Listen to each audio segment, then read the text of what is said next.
बहुत हो गया अत्याचार, अब की बार जयराम की सरकार, समझे ना। देखिए ये स्लोगन तो अच्छा लगता है, लेकिन केवल स्लोगन से नहीं चलती सरकार। सरकार के पास आपको एक बहुमत चाहिए, एक लोगों का सपोर्ट चाहिए, एक चूँकि आपके सामने बहुत सारी पार्टियां हैं, आप कैसे इसको फेस करोगे आप। नमस्कार, आप देख रहे हैं बीके भारत लाइव और मैं अनुज कुमार पांडे। आज मैं आपकी भेंट कराता हूं JLKM के केंद्रीय सचिव मोहम्मद हसन से, और आपकी बात कई मामले में करवाऊंगा। चूँकि आज JLKM एक ऐसी पार्टी है, JBKSS एक ऐसी पार्टी है जो एक उभरता हुआ पार्टी झारखंड में है। तो सबसे पहले हमारे चैनल में आपका स्वागत है। बहुत बहुत शुक्रिया भैया, और आप शुक्रिया आपके तमाम व्यूअर्स को जो आपके चैनल के माध्यम से जो लोग देख रहे हैं, उन लोगों को मेरे ओर से और मेरे पार्टी की तरफ से बहुत बहुत शुक्रिया, जोहार। सर एक बात बताइए, अभी ये जो परिस्थिति है जहाँ पे पूरे बड़ी राष्ट्रीय पार्टियाँ आ रही हैं, वहीं पे एक छोटी पार्टी झारखंड की एकाएक उभरी है, क्यों उभरी है ये? सर ये कहीं ना कहीं मिसयूज़ होने के कारण हमारे जो इतने समृद्ध झारखंड राज्य भारत के मानचित्र पर है, लगभग 88 वर्षों का संघर्ष है, 88,000 बलिदान है, 40% खनिज मिनरल्स है, हमारा 58 प्रकार का यहाँ खदान है, और 46% भूभाग बिहार का, राज्य निर्माण के समय में 18 जिला, और यहाँ के लोग ओरिजिनल मूलवासी और आदिवासी दूसरे राज्यों में पलायन करने पे मजबूर, दूसरे मुल्क में मजबूर, क्योंकि हमारे मूलवासियों में से और आदिवासियों में से, जैसे हमारे झारखंड के हमारे भारत के जो दूसरे जो राज्य जैसे तमिलनाडु है, आंध्र प्रदेश है, गुजरात है, मुंबई है, महाराष्ट्र है, दिल्ली है, इन सब जैसे राज्यों में जाके प्रवासी मजदूर बन रहे हैं, वहाँ दौर दर के ठोकरें खा रहे हैं। मैं अक़लियत से आता हूँ, अल्पसंख्यक से, मेरे में भी बहुत सारे लोग दुबई में, सऊदी अरब में जाके वहाँ पे चंद पैसों में चंद मजदूरी करके अपनी ज़िंदगी यापन कर रहे हैं। आखिर वजह कोई ना कोई तो वजह है, क्योंकि ये एक प्रश्न का अपने आप से एक प्रश्न को जन्म दे रहा है कि इतने बड़े समृद्ध झारखंड राज्य, जिसका इतिहासकारक लोगों ने कंपेरिजन किया है जर्मनी के रूर प्रदेश से, थोड़ा सा आगे चलो, धूप लाइट है, जर्मनी के रूर प्रदेश से इसका कंपेरिजन किया है। जर्मनी में एक रूर प्रदेश है जिसको खनिज संपदा भूगर्भ के नाम से जाना जाता है। तो यहाँ के आखिर लोग को क्या ऐसा ज़रूरत पड़ा? कहीं ना कहीं तो ठगा गया, कहीं ना कहीं तो छला गया। राज्य निर्माण जब से हुआ है तब से अभी तक जितनी सरकारों ने, चाहे मैं किसी पार्टी का व्यक्तिगत नहीं कर रहा हूँ, जितने भी पार्टियों का यहाँ पे सरकार का गठन किया है, तमाम लोगों ने हम लोगों के साथ में छला, चाहे तो वो स्टूडेंट के साथ हो, चाहे तो यहाँ के आदिवासियों के साथ हो, चाहे तो यहाँ के वो नियोजन नीति हो, विस्थापन नीति हो, या तो फिर पुनर्वास नीति हो, सभी में उन लोगों ने असफल रहा। मुझे समझ में नहीं आया। मैं खुद एक छात्र हूँ और मैं एक मध्यम परिवार से हूँ। मेरी भी तमन्ना थी कि मैं एक ऑफिसर बनता, लिहाजा 2018 से मैं रांची में हूँ। झारखंड PCS एक तो यहाँ झारखंड में होता है भैया, 5 साल के बाद होता है, उसमें भी सीट कम आता है, फॉर्म ज़्यादा गिरता है, अगर कोई एग्ज़ाम भी ले लिया तो कुछ ना कुछ गड़बड़ी कर देता है, सिस्टम के लोग करता है, कौन करता है समझ में नहीं आता है। और अगर एग्ज़ाम भी अगर हो गया यदि, तो उसका रिज़ल्ट आने में लोग, मैं क्या बताऊँ, मेरे भावनाओं को समझ रहे होंगे। मैं समझ सकता हूँ आप एक छात्र हैं, और छात्र के साथ जो परिस्थिति जो पैदा हो रही है अभी वर्तमान में झारखंड में, तो निश्चित ही आप इसको बयां करेंगे। बिल्कुल बिल्कुल, मैं उसी पॉइंट पे टू द पॉइंट पे आ रहा हूँ।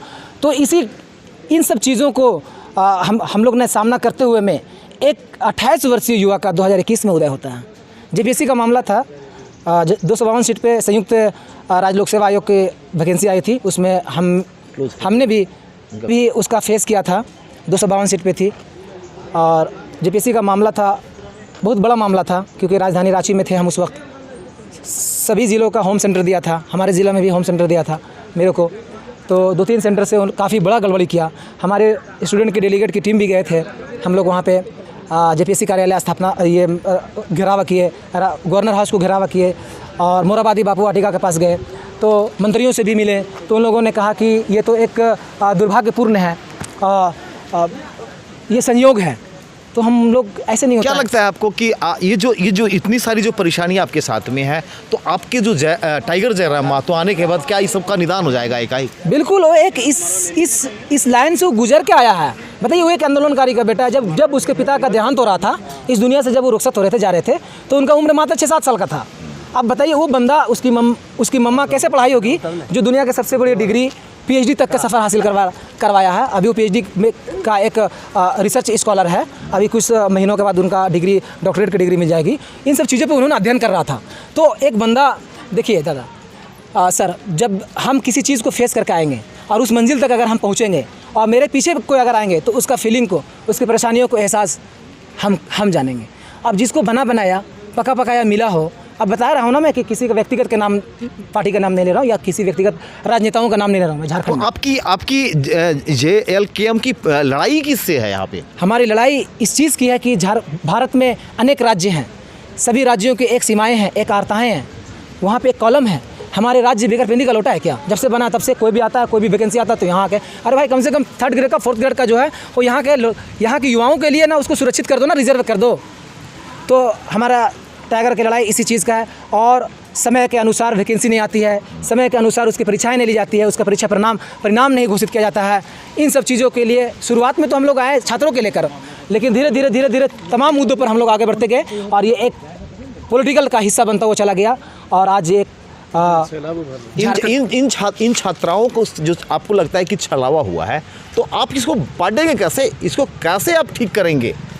सर, जिन लोगों ने नहीं कर पाया है वो हमारे टाइगर करेंगे आके, तभी तो उनके तमाम छात्र उनके साथ में आ गए हैं।